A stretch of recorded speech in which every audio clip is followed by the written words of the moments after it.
Hello everyone, my name is गुरु टेहिंगुरी और आप सभी का स्वागत है हमारे यूट्यूब चैनल ट्विन बोस में। आज फाइनली मैं हाजिर हूँ लॉस्ट स्प्रिंग के आईएमपी के साथ।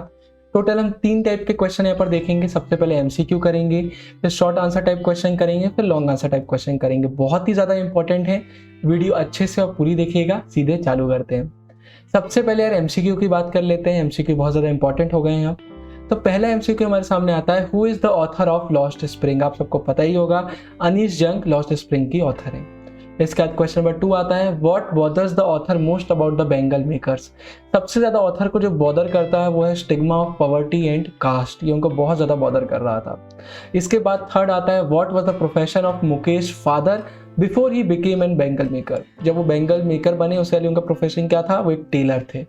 उसके बाद क्वेश्चन नंबर 4 आता है, one wonders if he has achieved what many have failed to achieve in their life time, he has a roof over his head. These lines were said in reference to the condition of। इसमें mainly जो elderly women थी उनके husband के बारे में बोला गया है। ये बताया गया कि यार बहुत सारे लोग ऐसे हैं जो अपना एक घर तक नहीं बना पाते हैं, तो इनके बारे में एक तारीफ वाली बातें करी गई कि ने एक चीज़ अचीव करी है, वो है अपने सर के ऊपर एक रूफ है इनके।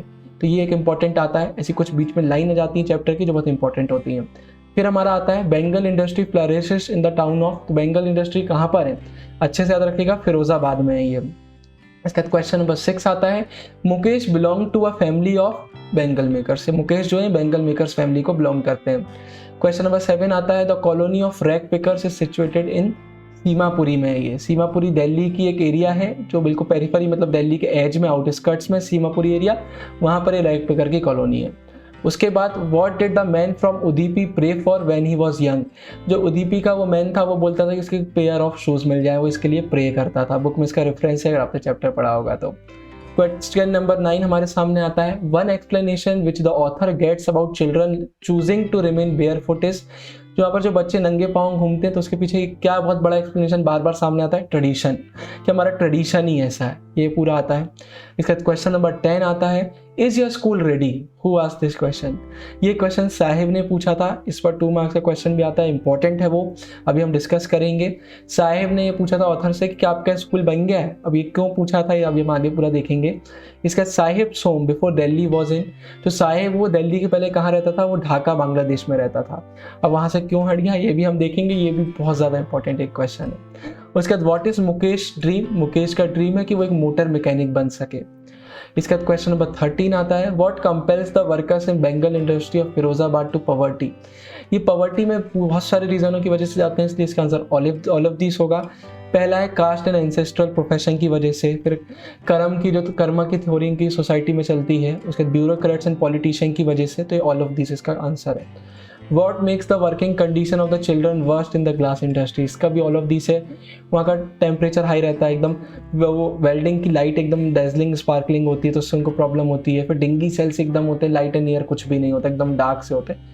तो ये बहुत बड़ी एक इन लोगों को प्रॉब्लम होती है, ये इसलिए इनकी कंडीशन वर्स्ट करता है।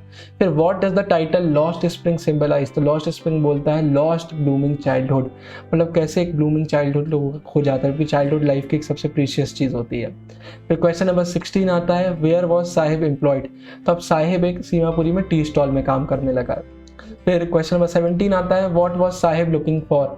Sahib was looking for gold.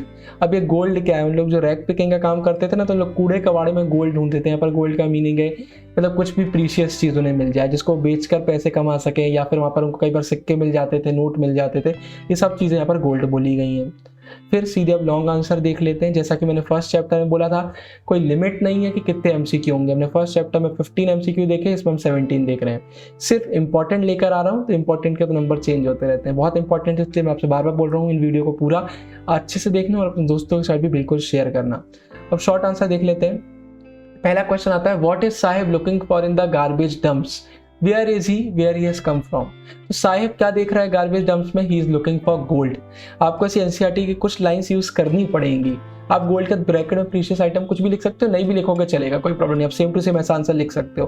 लेकिन एनसीईआरटी का आपको हल्का सा ना आंसर में झलकाना पड़ता है, तभी इंग्लिश को आपको आंसर में मार्क्स मिलेंगे। आंसर पूरे मन के होंगे आपके, लेकिन कहीं ना कहीं एनसीईआरटी को झलकाना पड़ता है, जैसा मैं बोल रहा हूँ टेक्सचर टाइप का। He is in the neighbourhood of the author. ये ऑथर के नेबरहुड में रहता है। ये बांग्लादेश से आया है।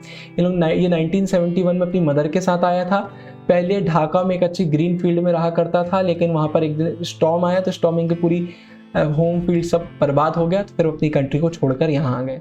क्वेश्चन नंबर 2 आता है, what explanation does the author offer for the children not wearing footwear. यहाँ पर मेनली बोला जाता है कि भाई इनका ट्रेडिशन है, बहुत सारे यही बोलते हैं कि ट्रेडिशन है जिसकी वजह से इन लोग नहीं पहनते हैं, लेकिन ऑथर का सीधा बोलना है ऐसा भी हो सकता है कि सिर्फ एक इन लोगों का एक जस्टिफिकेशन हो अपने अटर डेस्टिट्यूशन, मतलब अटर डेस्टिट्यूशन मतलब होता है एक्सट्रीम लेवल पॉवर्टी, उसको छुपाने के लिए इन लोग ये ऐसा एक्सक्यूज टाइप का दे देते हैं, जबकि रियलिटी ये हो सकती है कि इनके पास पैसा भी नहीं है कि ये जूते भी खरीद पाए।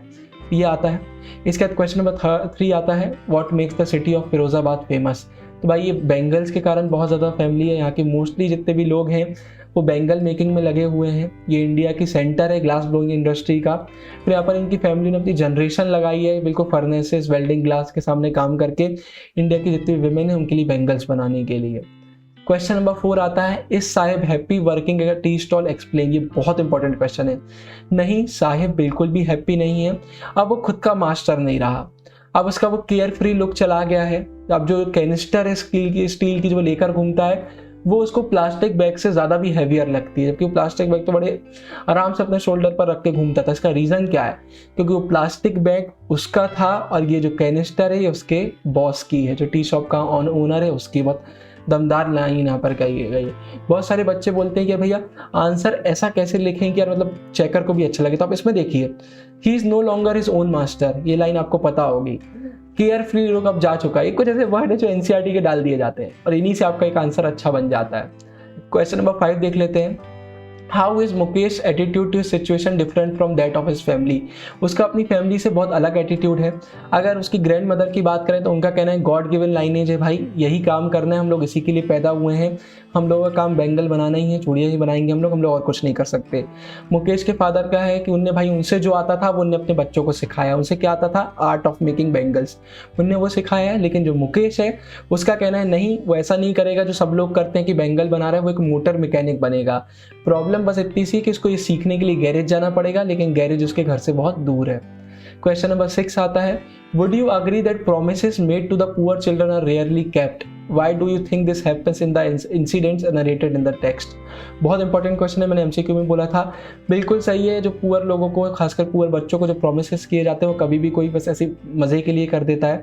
यहाँ पर एक एग्जांपल आता है कि ऑथर ने साहिब से मजाक में बोला था कि अगर मैं एक स्कूल खोलूंगी तो तुम पढ़ने आओगे, और इसके बाद कुछ दिन बाद क्या होता है, साहिब बोलता है ठीक है, उस समय तो बोल देता है कि हाँ मैं आपके स्कूल आऊँगा, लेकिन जस्ट उसके कुछ दिन बाद साहिब ऑथर से बोलता है आपने अपना स्कूल खोल लिया क्या? मतलब उसको उस समय से लगा कि सही में ऑथर बोल रही है, वो समय खुश हो गया कि चलो मुझे स्कूल जाने का मौका मिलेगा। उसके बाद राइटर को बहुत एम्बेरेस्ड फील हुआ था, फिर उन्होंने भी समझा कि ये तो नॉर्मल चीज़ें हैं, जो पुअर लोग हैं, चिल्ड्रन हैं, इनको तो हर एक कोने में हर जगह लोग ऐसे झूठे वादे करते ही रहते हैं। क्वेश्चन नंबर 7 आता है, why does the author say that the bangle makers are caught in a vicious web. ये भी बहुत एक इंपॉर्टेंट क्वेश्चन है भाई। ये विशियस वेब में इसलिए, सबसे पहले तो ये जो अपने साहूकार, middle man, policeman, law maker, bureaucrats, politician हो गए, ये सब इन लोगों को बहुत ज़्यादा एक्सप्लॉइट करते हैं। इनको प्रॉपर वेजेस नहीं मिलते हैं, इन लोग पॉवर्टी में रहते हैं, कि वर्किंग कंडीशन बहुत ख़राब है। इन लोग कोऑपरेटिव फॉर्म नहीं कर पाते क्योंकि इनको डर लगता है, इनके पास कोई ऐसा पढ़े लिखे व्यक्ति भी ज़्यादा नहीं है, उसके बाद इनकी कोई हेल्प नहीं करता है। कोई साथ साथ जो इनके बच्चे होते हैं वो थोड़े से ही बड़े क्या होते हैं, उनको भी इसी काम में लगा दिया जाता है, तो वो अपने अदर प्रोफेशन कभी चूज ही नहीं कर पाते और उनकी पूरी ज़िंदगी इसी में चली जाती है। और ये प्रोसेस आगे बढ़ता जाता है, इसलिए बोला जा रहा है कि एक विशियस वेब में लोग फंस चुके हैं। क्वेश्चन नंबर 8 आता है, What is the meaning of sahibs full name? Does he know it? How does he conduct himself? Sahib का फुल नेम है साहिब आलम। साहिब आलम का मीनिंग होता है लॉर्ड ऑफ द यूनिवर्स, मतलब पूरी दुनिया का लॉर्ड। लेकिन उसको अपने नाम का मीनिंग नहीं पता है। अगर साहिब को कभी मालूम चला कि उसका नाम साहिब आलम का मीनिंग क्या होता है तो कभी उसको बिलीव ही नहीं करेगा, क्योंकि वो बेचारा तो नंगे पाँव रैक पिकर के साथ घूमता है। उनकी पूरी पलटन सुबह निकलती है और नून को वापस आती है, ये काम उन लोग करते हैं। उसके नाम में एक बहुत बड़ी आयरनी है। क्वेश्चन ये भी बन सकता है, यही क्वेश्चन घुमाकर बन सकता है कि एक चैप्टर की बड़ी आयरनी बताइए जो वहाँ पर नेम में आई है। हमेशा याद रखिए, बोर्ड में आईएमपी फंसने की बहुत चांसेस है, लेकिन कई बच्चे क्या करते हैं, क्वेश्चन देखते हैं और कंफ्यूज हो जाते हैं। ये कभी नहीं सोचते कि अरे ये कोई और क्वेश्चन को घुमा के दिया हुआ है। क्वेश्चन यही आएंगे लेकिन थोड़े बहुत घुमा कर आएंगे, क्योंकि आंसर वही रहता है लेकिन उस आंसर के लिए 4-5 क्वेश्चन बन सकते हैं। ये तो एक छोटी सी प्रॉब्लम बहुत बच्चों को होती है। इसे क्वेश्चन को आराम से पढ़िए, उसको समझिए और फिर आंसर दीजिए। इसका क्वेश्चन नंबर 9 आता है, where is Mukesh house located, what is he is proud of. तो जो मुकेश का हाउस है वो स्लम एरिया में बिल्ट है, रोड से बहुत ज़्यादा गार्बेज की यहाँ पर बास आ रही है, जिनके घर मोस्टली लोगों के यहाँ पर है वो झुग्गी झोपड़ी वाले हैं, वॉल्स पूरी टूटी पड़ी हुई हैं, यहाँ पर सिर्फ उनकी फैमिलीज वाले लोग दिखते हैं, ह्यूमंस दिखते हैं, एनिमल्स दिखते हैं, मतलब वही झुग्गी झोपड़ी जैसा पूरा मतलब दरिद्रता वाला पूरा हाल है। मुकेश प्राउड है बहुत ज़्यादा कि उसका हाउस जो है वो रीबिल्ट हो रहा है। जब वो यहाँ पर ऑथर को अपने घर की तरफ वॉलेंटियर करता है तो उसकी आंखों में अलग टाइप की एक चमक होती है। तो ये इसका पूरा एक आंसर आता है। क्वेश्चन नंबर 10 आता है, what do bangles symbolise when according to author will Savita know the sanctity of the bangle she helps make, how is the Indian bride dressed. यहाँ पर एक और ये बहुत बड़ी चीज आती है, सविता जो कि बैंगल बनाती है उसको खुद ये नहीं पता कि आखिर बैंगल की महत्वता क्या है, इनकी होलीनेस उसको नहीं पता है। तो अगर यहाँ पर हम सबसे पहले बात करें भाई सैंक्टिटी मतलब क्या होता है, तो सैंक्टिटी मतलब यही होता है सेक्रेट, कोई कितनी चीज़ है उसकी होलीनेस कितनी है, तो उसको नहीं पता है। लेकिन आप सबको पता होगा इंडिया में चूड़ियों की, बैंगल्स की कितनी ज़्यादा एक विमेन के लिए ऑस्पिशियसनेस होती है, हमारे यहाँ की एक होलीनेस होती है। अगर हम एक ब्राइड की, एक दुल्हन की यहाँ पर बात करते हैं, अगर इनका पूरी ड्रेसिंग का अगर हम बात करें, सबसे पहले तो लोग लाल कलर का दुपट्टा पहनती हैं, हाथों में लाल कलर की मेहंदी लगाई जाती है, फिर साथ ही साथ जो बैंगल्स होते हैं वो भी रेड कलर के होते हैं। तो बैंगल्स की बहुत ज़्यादा इंपॉर्टेंस है जो अभी सविता को नहीं पता है। सविता को कब पता चलेगी, जब खुद उसकी शादी होगी। इसके बाद why do the bangle makers not organise themselves into cooperative, ये भी इंपॉर्टेंट क्वेश्चन है, ये भी एक दो बार बोर्ड में भी रिसेंटली देखने को मिल चुका है। इस क्वेश्चन को इंपॉर्टेंट इसलिए बोला गया है क्योंकि यहाँ पर एक सवाल ये आता है कि अगर इतनी ज़्यादा बैंगल मेकर्स की प्रॉब्लम, इतना एक्सप्लॉइट होते हैं, इतनी ज़्यादा उनकी प्रॉब्लम है, तो लोग कोऑपरेटिव फॉर्म क्यों नहीं करते, आवाज़ क्यों नहीं उठाते हैं। तो मेनली ये है कि वहाँ के जितने भी यंग लोग हैं, यंग ब्लड जो होता है वही सबसे अच्छे काम करता है इन चीज़ों में, एक सच्चाई समझता है, पढ़ता है, लिखता है। लेकिन यहाँ पर क्या है भाई, इन लोग भी इस ट्रैप में फंस चुके हैं, मिडिल मैन के, जैसे मैंने देखा था विशियस वेब में इन लोग फंस चुके हैं। ये सब लोग पुलिस से डरते हैं, इनको लगता है पुलिस इनको मारेगी, जेल में डाल देगी अगर इन लोग कुछ इलीगल करेंगे। पढ़े लिखे नहीं है तो इनको यही नहीं पता लीगल क्या होता है, लीगल क्या होता है, कुछ भी इनको आइडिया नहीं है। उसके बाद इनका कोई लीडर नहीं है जो इनको एक अलग तरीके से इस दुनिया को दिखा पाए कि भाई क्या सच है क्या गलत है। फिर इनके जो फादर्स हैं वो टायर्ड हो चुके हैं काम कर करके, उनके पास भी इतनी क्षमता नहीं है। यहाँ के लोगों की वैसे ही हेल्थ सही नहीं रहती है, परेशान हो जाते हैं। कुल मिलाकर इसके बाद एक ही ऑप्शन बचता है, वो सिंपल है कि जो इनका बिजनेस है उसको लोग आगे बढ़ाते रहे, इसलिए लोग कभी भी कोऑपरेटिव फॉर्म नहीं कर पाते हैं। फिर क्वेश्चन नंबर 12 आता है, mention any 2 hazards of working in the bangle industry. तो मेनली क्या होता है, ये एक ऐसा एरिया होता है बिल्कुल बंद टाइप का एरिया, सेल्स होंगे जहाँ पर ना लाइट है ना एयर है, बिल्कुल पूरे समय स्पार्कलिंग होती है, आंखों पर प्रॉब्लम होती है। तो इससे क्या होता है, आई साइट बहुत अर्ली एज में चली जाती है, साथ ही साथ पूरी बॉडी पर भी इतने घंटे ऐसी गलत सिचुएशन में काम करने से बहुत इफेक्ट पड़ता है, साइड इफेक्ट पड़ता है बॉडी में, तो बॉडी भी ढंग से काम करना खत्म कर देती है, बहुत सारी डिसीज होने लगती हैं। आई साइट में प्रॉब्लम आती है, साथ ही साथ बॉडी में भी इफेक्ट देखने को हमें मिलता है। फिर अब सीधे लॉन्ग आंसर देख लेते हैं। लॉन्ग आंसर इसके आपको मोस्टली मन से लिखने के आएंगे, क्योंकि यहाँ पर आपसे पूछा जाएगा, कई बार आपसे पूछा जा सकता है कि भाई आप बताइए इन लोगों की, जो पुअर लोगों की कंडीशन इतनी ख़राब है उसको हम ठीक कैसे कर सकते हैं, ऐसी पूरी चीज़ें यहाँ पर आती हैं। तो यहाँ पर आया, how in your opinion can Mukesh realise his dreams. तो सबसे पहले तो यही आता है कि भाई जो मुकेश है वो किसका बेटा है, एक पुअर बैंगल मेकर का, फिरोजाबाद में। यहाँ के जितने भी यंग मैन हैं उन लोगों का कोई भी इनिशिएटिव नहीं होता, एबिलिटी नहीं होती है ड्रीम देखने की, लेकिन मुकेश यहाँ पर एक एक्सेप्शन बन के सामने आता है। इसमें करेज है कि अपना जो ये ट्रेडिशनल फैमिली का ऑक्यूपेशन है उसको ब्रेक कर सकता है, एक स्ट्रॉन्ग विल और पावर है इसके अंदर। ये वैसे लोगों में से नहीं है जो मिडिल मैन मनी लेंडरों के बिल्कुल दब जाएगा उनमें। ये अपनी खुद की खुली ज़िंदगी जीना चाहता है, ये खुद का मास्टर बनना चाहता है और एक मोटर मैकेनिक बनना चाहता है। लेकिन इसका जो ये सपना है तभी पूरा होगा जब ये गैरेज ज्वाइन करेगा, वहाँ पर अपनी रिपेयरिंग कार्स की और ड्राइविंग की जॉब सीखेगा। उसको बहुत सारे हर्डल्स को पार करना पड़ेगा सक्सेस होने से पहले, जैसे ट्रांसपोर्ट प्रॉब्लम है, तो उसके बाद मनी भी बहुत बड़ी प्रॉब्लम है, तो उसको सबसे पहले थोड़ी सी मनी इकट्ठा करनी पड़ेगी। उसके बाद जो गैरेज इसके घर से बहुत दूर है, उसको बहुत लंबा रास्ता चलना पड़ेगा, वापस आना पड़ेगा। तो ये इनका होता है। तो उसको अगर ओवरऑल हम बात करें तो पेशेंस, हार्डवर्क, फर्म विल और डिटर्मिनेशन की ज़रूरत है, तब जाके अपने ड्रीम को रियलाइज कर पाएगा। इसके क्वेश्चन नंबर 2 आता है, give a brief account of the life and activities of the Bangladeshi squatters like Sahib Alam settled in Seemapuri. बहुत इंपॉर्टेंट क्वेश्चन है, इनकी कंडीशन हमको पता होनी चाहिए। तो जो सीमापुरी है ये दिल्ली की पेरिफेरी मतलब दिल्ली के आउटस्कर्ट्स में जगह है, लेकिन वहाँ से मीलों दूर है। एक मेटाफोरिकली बोला गया है, इसका सिंपल मीनिंग ये है भाई दिल्ली हमारी एक मतलब कैपिटल है, दिल्ली को तो ऐसा बोला जाता है कि मॉडर्न सबसे ज़्यादा, लेकिन सीमापुरी वहाँ पर सबसे एक ऐसी जगह है, बिल्कुल दरिद्रता वाली जगह है, यहाँ पर एक ऐसा टॉन टाइप का ये आया है कि बिल्कुल उसके एज में है लेकिन उससे मीलों दूर है। फिर यहाँ पर इन लोग बांग्लादेश से 1971 में आए थे, इसमें साहिब की एक फैमिली उनमें से एक है। यहाँ पर फिर मेनली ये है कि बिल्कुल एम्प्टी एरिया ये रहते हैं। 10,000 से ज़्यादा रैक पिकर यहाँ पर रहते हैं, जिनका काम यही होता है पूरा देखना। उसके बाद इनका जो घर है बिल्कुल ऐसे टेंट टाइप के इन लोग बना लेते हैं मड में, बिल्कुल भी जहाँ जगह मिलती है वहीं टेंट डाल लेते हैं। फिर यहाँ पर बिल्कुल रनिंग वाटर ऐसे मतलब ऐसा पानी, बिल्कुल गंदा पानी ड्रेनेज का रखा हुआ है, सीवेज यहीं पर आता है। अच्छा शुद्ध पानी पीने के लिए इन लोगों के पास इनको बड़ी प्रॉब्लम होती है। इनकी ना कोई आइडेंटिटी है ना कोई परमिट है। इन सबको राशन कार्ड मिला हुआ है जिसकी मदद से ये ग्रेन्स ले लेते हैं। फिर साथ ही साथ वोटर आईडी में इनका नाम है। आपको ये आंसर एमसीक्यू में भी आ सकता है, बिल्कुल याद रखिएगा कि इन लोगों का राशन कार्ड इनको अवेलेबल था और वोटर आईडी में इनका नाम आता है। इसलिए मैं आपसे बोल रहा हूँ वीडियो पूरी देखना, हम बहुत सारी चीज़ें इसमें कवर कर देते हैं। जो इसमें कवर करिए उनको सिंपल एमसीक्यू में पर डालने का कोई सेंस नहीं रहता है। फिर जो यहाँ की विमेन है उनकी भी साड़ी ऐसी फटी फटी सी रहती है, सारे लोगों की ऐसा यहाँ पर हाल है। यहाँ इनको खाने पीने की व्यवस्था ढंग से नहीं है।